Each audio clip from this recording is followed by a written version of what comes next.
Between us, we'll make this job go. You'll have a pleasant national championships. If you don't do what I ask you to do, you'll have a very unpleasant national championships. So I would have thought at this stage you'd be looking a bit nervous and uptight. Oh, well, a long time ago you used to. I don't anymore. I don't know why. I think when you do it a lot and you've got such a lot of confidence in the crew that the only thing that you could be possibly concerned about would be something technical. And really it just doesn't apply anymore. Everybody seems to be so together that things very rarely break down, you know. I mean, it's a beautiful setting anyway, isn't it? Oh, it's the parkland is it's beautiful. The parkland is something other.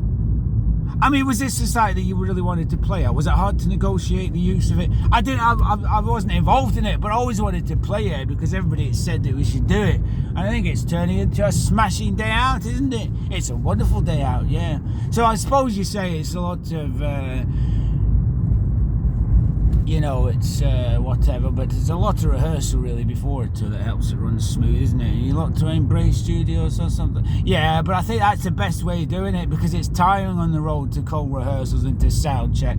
I mean, the last tour we sound checked a lot in the afternoons, and we've stopped that because the best time to really start playing is when you're in front of a crowd. You know, it's too tiring, especially with such a big band. You know, 9 pieces on stage, so it's better to have it down so the crew can sound check for you. Do you ever get sort of frightened about sort of the vastness of it all? I mean, you hear things like £100,000 a day just to keep the whole thing on the road. Yeah, it'd be more than that for these big open airs, a lot more, and that's scary. You know, the cost of it is scary. You know, and the kind of money that's in this is nothing remotely like what the papers, you know, the newspapers would go on about because the cost is just phenomenal. I mean, we couldn't. It even got to the stage where, you know, I was really looking forward to playing in Eastern Europe, for instance, and we couldn't even, you know, you could fill the football field up with people. You couldn't charge more than £5 or £6 or whatever it would be in somewhere like Poland, where it just wouldn't be on. We just couldn't afford to do it. So, and that's one of the problems. Once it gets to this stage, you've got 3 stages leapfrogging round.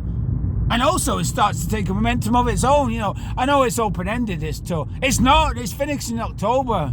It's not going to go as long as we thought originally that it would. And that's partly because of, I mean, things like South America. Again, I was really looking forward to playing, but, you know, just the cost of shipping stuff over there would be horrendous. And there's nothing guaranteed when you get there. So we've missed that as well. But all the worries about the cost and everything else obviously are not on your mind just before you go on stage. What is in your mind? Not a lot. You know, and I think that's the way it usually is, to be honest with you. I think you get to the stage where you get so used to it that it doesn't get to you where it immobilizes you. I mean, the only thing that could throw that would be something drastic happened just before. I mean, I remember going on just before the Mandela thing, and, you know, I was walking on stage. I had Robert Collins, with the sound manager, you know, and he's Welsh, and he's going, I can't hear a beep thing. I can't hear a beep thing. And I thought, oh God, something's gone down. But he was actually talking about the noise that the crowd were making. But I didn't know that. But that's a bit of a worry when things go down just before. I mean, for us here at Radio 1, I was talking to Matt Romans, the sound balancer, who was in the truck by the side of the road, and he's saying something like 90 inputs from you guys on stage. And when you look at the vastness of it all, not only the lights, the sound and everything else, it's amazing. More doesn't go wrong when you think about it, isn't it? It is. You just put it down to the crew, really. We used to be able to get all the gear in John's car when we started. The bass amp would go in the boot, the mic stands would go on the floor, the guitars would be in the back seat, you know, little amplifiers and stuff. No, the guitars were in the front seat, and then he'd drive it and we'd get the train or something when we were playing around London. Is it still as much fun as those early days? It's a lot hard a lot of those times, because even when you're packing places out, I mean, then you have to hire PA systems. You still do at this level, but some of the clubs now have got their own PA, so you can go to a Mean Fiddler or something and do, you know, they have systems so you can make a living. I mean, Brendan, you know, from the Hillbillies, Brendan Croker, he's been doing clubs in Europe by himself. He's probably making a lot more money than I am at the moment, but, you know, he can.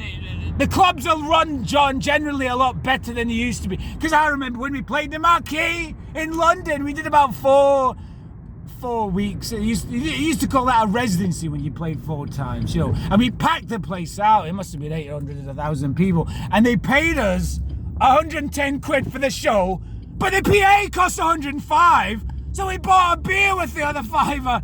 And that was actually doing well. That was when people were queuing down the street to see you. When all this is over and you've had a good rest, mightn't you be on stage? Because I've heard you've got thoughts of a nice gutsy R&B band. It's a change to the Hillbillies. You and Brenda might go out there and do. Oh well, it's. I want to have a rest and finish a lot of things I've been writing. So it's hard to know, but what I can do. But I'd obviously like to get back and do some more work with Brendan. Yeah. But so later on, when the darkness comes and the lights start coming up, it should be a beautiful atmosphere out here, shouldn't it? Well, the darkness won't come to halfway through, I shouldn't think, but that doesn't worry us. All right, well, enjoy your set anyway. Oh, we do, yeah. Thanks a lot then.